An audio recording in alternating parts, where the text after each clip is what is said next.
Alors, bonsoir à toutes. Nous allons lire, bien sûr, ce Shabbat, la paracha de Vaïri, qui est la dernière paracha du Sefer Bereshit. Euh, Yaakov a quitté ce monde.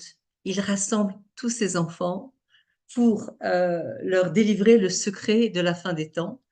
Et il leur dit, rassemblez-vous, je veux vous raconter ce qui arrivera dans la suite des jours. Et Rachi nous dit que Yaakov voulait leur révéler Ketsayamim, mais la Shrina, la présence divine, s'est retirée de lui, et donc il a prononcé d'autres paroles, comme si tout se passe, comme si le plan divin euh, qu'avait établi, était connu des sages, ne pouvait être dévoilé, du moins que par allusion. Et c'est ce que va faire Yaakov justement dans cette paracha, puisque cette allusion va se faire à travers les bénédictions qu'il va adresser à ses enfants.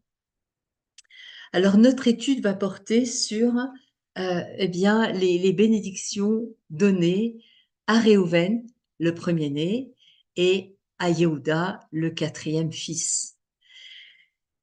Alors Yaakov dit à Réhouven, dans la bénédiction qu'il va lui donner, il lui dit, tu es mon premier-né, ma force, le commencement de ma vigueur. Tu es impétueux comme les maïms, impétueux comme l'onde. Et tu n'auras pas l'avantage, car tu es monté sur les couches de ton père. On va voir pourquoi ici c'est au pluriel. Et tu as profané mon lit. Et donc, Yaakov lui dit, tu n'auras pas l'avantage. Ça veut dire quoi? Ça veut dire qu'il va perdre les privilèges de le droit d'aînesse, et donc il va perdre la malchoute, la royauté, et la keuna, le sacerdoce. Alors, que nous dit la Gemara Shabbat? Quelle a été sa faute? Yaakov résidait dans la tente de Rachel, et à sa mort, Yaakov a résidé dans la tente de Bila, la servante de Rachel. Alors pour Réhouven, le fils aîné de Léa, c'est pour ça qu'elle a appelé Réhouven, voyez, Hachem voit ma souffrance, voit ma contrition. Pour Réhouven, c'est une provocation qui est insupportable, une gifle au visage de sa mère. C'était déjà assez que Yaakov, bien sûr, préférait Rachel à Léa, mais pour Réhouven, c'était vraiment intolérable. C'était vraiment d'abaisser sa mère que de fixer sa demeure dans la tente de Bila, la servante de Rachel. Et donc, il a transporté le lit de Yaakov de la tente de Bila vers celle de Léa. Et c'est exactement ce que Yaakov rappelle à Réhouven. Il lui rappelle cet épisode. Et dit que justement, c'est par cet épisode-là, cette erreur qu'il a commise, donc qu'il a perdu sa grandeur potentielle de son droit d'aînesse, et puisqu'il a été pa'as kamaim, c'est-à-dire impétueux, euh, ça veut dire qu'il a fait preuve d'impulsivité, il a été impulsif. Le Midrash présente encore un autre sens aux paroles de Yaakov, et en lui disant, parce qu'on a dit Shirvé, tu es monté sur les lits de ton père. Donc ça ramène à un autre incident dramatique survenu 10 ans avant celui que je viens d'évoquer. La Torah nous raconte que pendant la récolte du blé, Réhouven est sorti dans les champs et a trouvé des plants de mandragore pour les apporter à sa mère Léa. Et les commentateurs nous expliquent que ces mandragores, eh bien, ce sont des plantes qui ont un effet aphrodisiaque, et et qui peuvent lutter contre l'infertilité. Alors Rachel, lorsqu'elle a vu ces mandragores, elle s'est adressée à Léa et elle lui dit, donne-moi quelques mandragores de ton fils. Léa lui répond, n'est-ce pas suffisant que tu es la femme préférée de mon mari et tu veux me prendre les mandragores de mon fils? Alors Rachel dit, eh bien, en échange de quelques mandragores, Yaakov sera avec toi cette nuit. Et en d'autres termes, cela veut dire que les intentions de Réhouven sont louables, elles sont même nobles. Il pensait qu'avec l'aide des mandragores, Léa parviendrait à gagner l'amour de son mari, l'amour de Yaakov. Malgré tout, il est à la cause indirecte du déplacement du lit de son père pour une nuit. Et donc, dans ces deux cas, en fait, la précipitation et l'impulsivité, l'impétuosité de Réhouven ont eu des conséquences négatives. Alors, bien sûr, nos sages expliquent que s'il avait attendu, eh bien, il aurait pu éviter déjà quelque chose d'assez incroyable, eh ben, une dispute, une querelle entre les deux sœurs, qui aurait pu bien sûr être évitée. Et la seule querelle qui est enregistrée tout au long de ces histoires entre Rachel et Léa, on voit que chacune a, au contraire, a agi avec bienveillance, etc. Et là, on voit on assiste à une querelle et, euh, et que peut-être si Reuven avait abordé le problème directement avec son père ou avec Bila, au lieu de prendre l'affaire en main et de déplacer le lit de son père, eh bien, le problème aurait pu être résolu d'une manière plus digne. Il est clair que la motivation de ces deux actions était pure. Elle reflétait une profonde préoccupation morale vis-à-vis de sa mère. Mais finalement, sa précipitation a fait qu'il a perdu donc ce qui lui aurait été destiné, la malchoute, la royauté. Donc, et à qui Yaakov a fait don de cette malchoute, de cette royauté, à la place de Réhouven? Eh bien, c'est au quatrième fils, Yehuda, qui va hériter de la malchoute, de la royauté. Alors, quelle est la bénédiction que Yaakov donne à Yehuda? Il dit, Yehuda, de la proie, mon fils, tu t'es élevé, le sceptre ne quittera pas Yehuda, les nations se soumettront à lui jusqu'à la venue de la Ménoura, c'est-à-dire bien sûr du Mashiach. Le message est clair, comme le lion est le roi de la jungle, Yehuda est destiné à être le roi du monde civilisé. Yehuda est devenu l'ancêtre du roi David, et la royauté parmi le peuple juif appartient à la tribu de Yehuda. Et bien sûr, le Mashiach sera lui-même un descendant de Yehuda. Et même notre nom juif, Yehudi, est dérivé du nom de Yehuda. Et c'est donc bien sûr Yehuda qui a conféré l'identité au peuple juif. D'ailleurs, on donne l'histoire d'un célèbre violoniste qui s'appelle Yehudi Menuhin, très connu dans le monde. Et sa mère était enceinte ils devaient louer un appartement aux États-Unis. Et donc, la propriétaire prévient le couple en disant, ne vous inquiétez pas, il n'y a pas de juifs ici. Et lorsque la mère du célèbre violoniste a accouché de son enfant, elle l'a appelé Yehudi, juif. Et enfin, il y aura un juif ici dans cet immeuble. Donc, on voit que Yehudi, bien sûr, nous vient de Yehuda et ça confère, bien sûr, toute l'identité du peuple juif. Alors, pourquoi euh, Yehuda? Yaakov en présente la raison en quelques mots. Il dit, de la proie, mon fils, tu t'es élevé. Yehuda était potentiellement un homme de proie, un lion. Et pourtant, il a réussi à s'élever de cette terrible caractéristique. Yehuda s'est transformé, on va le voir justement à travers les différents événements qui ont jalonné sa vie. Le premier, bien sûr, c'est le moment de l'épisode de la vente de Yosef. Les frères méprisent profondément Yosef, ils veulent le tuer. Seul Réhouven proteste. Il veut le jeter dans le puits et plus tard il va revenir le délivrer. Mais où est Réhouven? Pourquoi n'est-il pas là lors de la vente de Yosef? Le Midrash nous dit qu'il s'habillait de sac. Il jeûnait depuis qu'il avait désorganisé la couche de son père après la mort de Rachel. Et même si cet incident de déplacement du lit s'est produit 9 ans plus tôt, Réhouven cherchait toujours des moyens de se repentir.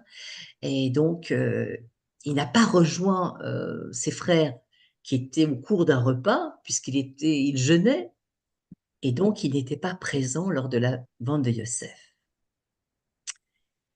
Donc, on comprend les dernières paroles de Yaakov qui a dit à Yehuda: de la proie, mon fils, tu t'es élevé. Et Rachid nous explique que lorsque Yaakov a déclaré avoir découvert cette fameuse tunique bigarrée et trempée dans le sang d'un chevreau, eh bien, en disant voilà qu'une bête sauvage avait dévoré Yosef, hein, le Midrash nous dit que dans cette bracha que Yaakov donne à Yehuda, il insinuait que il le comparait à un lion. Et finalement, Yaakov avait des soupçons, et en ayant peur que Yosef ne tombe entre les mains de Yehuda, et quand il a appris la vérité, qu'il n'a pas voulu tuer Yosef, son frère, qu'il était chair de sa chair, eh bien, il lui a conféré la royauté. Mais c'est quand même troublant. Pourquoi? Parce que Réhouven, le seul frère qui tente de sauver Yosef pour le rendre à son père, a des intentions très vertueuses, très nobles. Il a un plan. Il propose de le jeter et dire: dès que je reviens, je vais le délivrer et donc je le ramènerai à notre père. Yehuda, l'opposé, eh bien, il dit non, on va pas le faire mourir, mais on va le vendre et il sera esclave.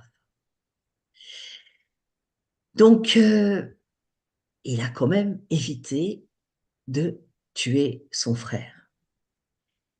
Mais cela fait référence aussi à quelque chose de très significatif, hein, puisque quand il dit de la proie, Yaakov dit, cette bénédiction de la proie, mon fils, tu t'es élevé, ça fait aussi fait référence au drame de Tamar. Alors, pour le rappeler brièvement, Tamar a épousé les 2 fils aînés de Yehuda. 2 sont morts, la laissant veuve sans enfant. Et Yehuda craint de donner Sheila le 3e fils, et il lui a refusé, en la laissant bien sûr incapable de se remarier d'avoir des enfants, car il y a ce qu'on appelle les lois du Lévirat sur le mariage. Hein. À l'époque, euh, cette loi dit que un mari qui mourrait en laissant une veuve sans enfant, eh bien, cette femme est liée par mariage soit à son beau-frère, soit à son beau-père. Et une fois que Tamar a compris la situation, elle se déguise en prostituée, Yehuda la rencontre et donc ils ont une relation intime, elle tombe enceinte. Et lorsqu'il a su que sa bru était enceinte, il ordonne sa mise à mort et Tamar avait pris bien sûr soin de prendre des gages. On dit qu'il y avait 3 gages, le seau, la corde, le bâton, et elle envoie ces gages à Yehuda avec un message en disant: le père de mon enfant est l'homme à qui ces gages appartiennent. Et Yehuda comprend désormais toute l'histoire parce qu'il a placé finalement Tamar dans une situation impossible de veuvage. Et non seulement cela, il est le père de son enfant, enfin de ses jumeaux, puisqu'on sait qu'elle a eu des jumeaux. Et il se rend compte à quel point elle s'est comportée d'une très très grande discrétion, sans lui faire honte. Et d'ailleurs, cet acte de Tamar, euh, on déduit la règle qu'il vaut mieux se jeter dans une fournaise ardente plutôt que de faire honte à quelqu'un en public. Bien, alors donc, cela explique les paroles de Yaakov: de la proie, mon fils, tu t'es élevé. C'est-à-dire que Yehuda était un homme de proie qui a condamné Tamar à mort. Et pourtant, au dernier instant, il a avoué sa culpabilité, a sauvé Tamar et ses enfants, et il a même dit: elle est plus haute spirituellement que moi, et c'est pour cela qu'il a pu recevoir le pouvoir de la royauté de la Malroute. Et pourtant, c'est quand même troublant. Pourquoi? Parce que Reuven et Yehuda, comme on l'a dit précédemment, ont tous deux commis de graves erreurs. Reuven intervient dans l'intimité de son père. Yehuda condamne à mort une femme enceinte innocente. Et tous deux reconnaissent leur culpabilité, assument l'entière responsabilité. Alors, comment comprendre? Eh bien, il y a un autre événement quant à la responsabilité de ramener Benjamin. Benjamin, donc, doit descendre en Égypte, puisque Yosef, habillé en égyptien, veut voir son frère, et il le garde. Reuven parle à son père en disant: compte sur moi, je vais me préoccuper de faire remonter Benjamin, et si cela ne se fait pas, tu peux faire mourir mes deux fils. Bien sûr, Yaakov refuse cette proposition. Pourquoi? Rachid nous dit, parce que les petits-enfants, c'est comme les enfants. Comment accepter une telle proposition? Et alors que Yehuda, il se porte garant.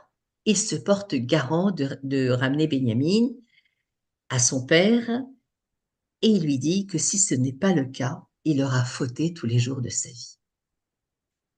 Donc, dans cette réaction, finalement, Yehuda se comporte comme un vrai chef spirituel. Et d'ailleurs, Yaakov accepte l'argument de Yehuda et refuse, bien sûr, l'argument de Réhouven. Alors, comment comprendre ces deux personnalités, Réhouven et Yehuda? Et si on y réfléchit bien sûr que c'est Yehuda qui a hérité de la couronne de la royauté de la Malroute. Réhouven, tout au long de tous ces événements, il a fait preuve d'une dignité morale extraordinaire. C'est une personne qui se travaille sur elle-même, qui se remet en question. Il est dans la tchouva, dans le regret. Il n'y a pas du tout d'arrogance chez Rouven. Il pense toujours à sa mère, à son sort. Quand Rachel décède, ses pensées vont à nouveau à sa mère. Lorsque Yosef doit être tué, alors dans ces cas-là, il prend à cœur de le sauver. Il pense à Yosef, à la douleur de son père. Et pendant 9 ans, il jeûne, il veut se purifier de ses péchés, de ses fautes. Et pourtant, nous disent nos sages finalement, la grandeur de Réhouven, c'est aussi son défaut. Pourquoi?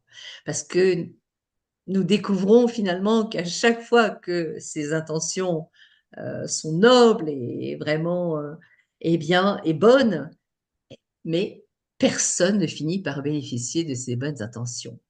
Et quelque part, cela nous interpelle parce que des fois, on veut faire du bien et ça se retourne contre nous.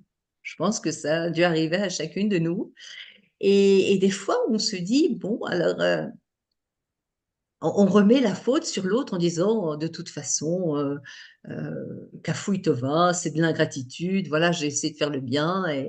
Et donc, finalement, ça demande une remise en question de la façon dont on s'est comporté. Peut-être qu'on a agi avec trop d'impulsivité. Et d'ailleurs, toujours avec l'histoire des mandragores, on voit que Léa, au lieu de déguster ses mandragores, se retrouve dans une amère dispute avec sa sœur. Et en voulant en faire le bien, il offense son père en déplaçant sa couche. Et c'est pareil pour Yosef, il a une bonne intention, mais il est absent au moment de sa vente. Il est occupé à méditer, à prier, à se repentir. Et nos sages questionnent. Mais s'il était resté, il aurait pu sauver Yosef avant qu'il ne soit vendu et donc de descendre en Égypte. Et donc, la descente en Égypte, puisqu'elle était déjà prévue, elle aurait pu se passer autrement. Et pour Benjamin, il a une proposition complètement fantaisiste. Que gagnerait Yaakov à tuer ses deux petits-enfants, les deux enfants de Réhouven? Si Benjamin ne revenait pas chez son père, c'est complètement incompréhensible. Et enfin, on peut comprendre que Reuven, finalement, il est toujours dans un combat quotidien, personnel, pour la vérité morale. C'est un grand homme, avec une grande moralité, bien supérieure à ses frères, mais il est tourné vers lui-même. Et donc cela contraste justement avec la personnalité de Yehuda. C'est vrai que lors de la vente de Yosef et la relation de Tamar, Yehuda ne montre pas une si grande dignité, une si grande sincérité comme celle de Reuven, mais elles produisent des actions beaucoup plus avantageuses, il y a beaucoup plus d'avantages concrets pour les gens qui ont besoin d'aide et donc qui bénéficient des actions de Yehuda. Et bien sûr que on doit, les frères de Yosef ont fait en sorte que Yosef soit vendu, mais finalement, Yehuda l'a sauvé de la mort. Et chez Yehuda, sa grandeur d'âme, ne réside pas dans son espace intérieur, sa richesse intérieure. Il est présent pour les autres. C'est ça la différence. Il est présent pour les autres, alors que même si les intentions de Reuven sont grandes, et finalement, Yehuda a un réel impact sur la vie des gens. Et on le voit notamment lorsque, bien sûr, il s'est porté garant pour Benjamin auprès de son père. Il ne pose pas de conditions irréalistes, mais plutôt, bah, si ça ne marche pas, j'aurais péché contre toi pour toujours. Et alors que Benjamin est sur le point d'être pris comme esclave, eh bien, que fait Yehuda? Il s'offre à sa place. Il donne les arguments. Il dit, tu auras beaucoup plus d'avantages, je suis plus fort physiquement que mon frère Benjamin. Il s'offre à sa place. Alors, finalement, Reuven et Yehuda apprennent de leurs erreurs. Mais à la différence et au bout du compte, eh bien, Reuven, même s'il fait preuve d'un grand esprit moral, Yehuda est plutôt un chef spirituel. Il est tout son regard est porté vers l'autre, alors que chez Reuven, finalement, il est centré euh, sur lui-même. Et, euh, et Yehuda sait que l'essentiel de la vie n'est pas qui nous sommes, mais la façon dont nos décisions, nos comportements vont affecter le sort des autres. Donc pour Réhouven, même dans ces moments les plus élevés, les plus hauts de sa vie, donc il est confronté avec sa propre tension, avec ses propres, comment dirais-je, erreurs, ses pensées profondes, etc. Alors que Yehuda, en revanche, même dans ses moments les plus bas, c'est que dans la vie, son expression ultime consiste à aller vers les autres et le pouvoir de l'altérité, et c'est la raison pour laquelle il a mérité, bien sûr, la malroute.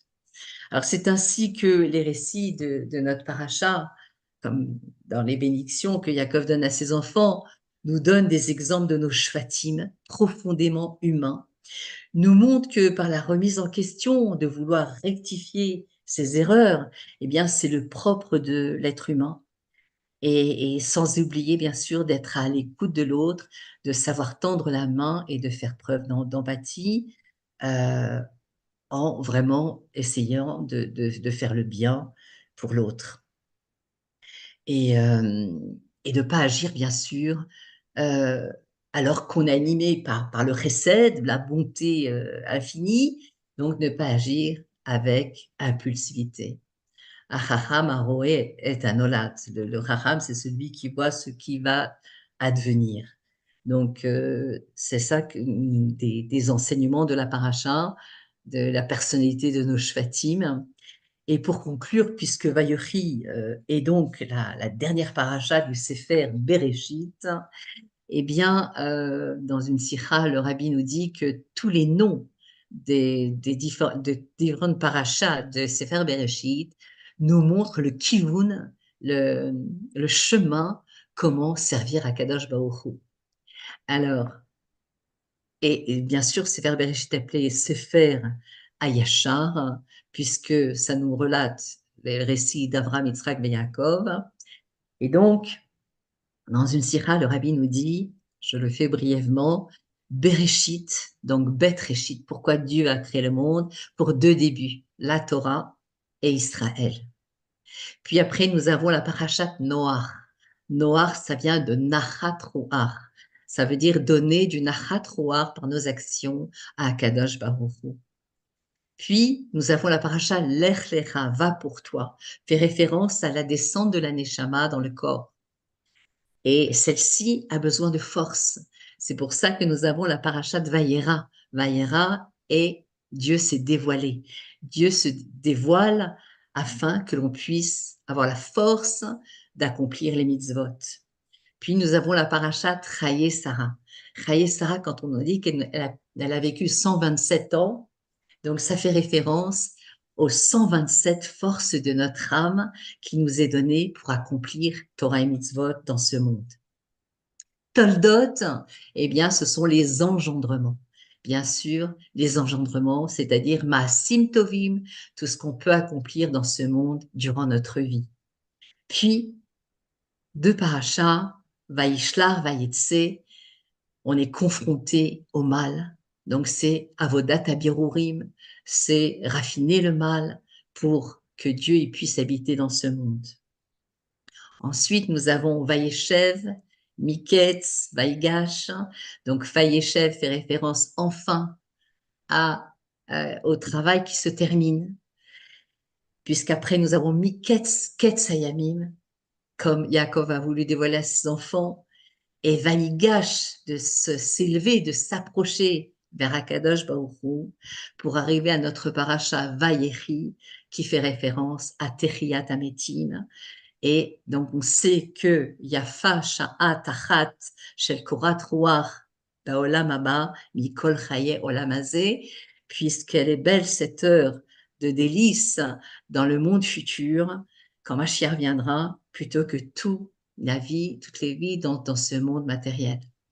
Donc, on espère que très prochainement, ce que Yaakov il a voulu dévoiler à ses enfants, que ça se passe très rapidement par nos bonnes pensées, nos levushim, les habits de notre âme, nos pensées, paroles, actions, eh bien, nous faisions que on hâte la venue du Mashiach très rapidement et que on assiste à la Géoula Bekarov Mamash et à la victoire des événements que nous vivons actuellement et que Hachem nous prenne en pitié et nous délivre de tout cela. Voilà. Amen. À Amen, bientôt. amen. Merci. Ah, Gisèle, je t'entends super, pas. amen, amen, bravo. Amen, Amen, Bekarov. Amen. Merci beaucoup. Magnifique et très, très riche et très Merci enrichissant. Gisèle et voilà, que ça nous donne des forces Une pour force. avancer, pour continuer et garder l'espoir, toujours l'espoir et la joie. Comme ça repousse toutes les limites et qu'Hachem nous délivre. À très Voilà. bientôt en tout cas, à bientôt et Merci. Bessorot Tovot. Amen. Merci beaucoup.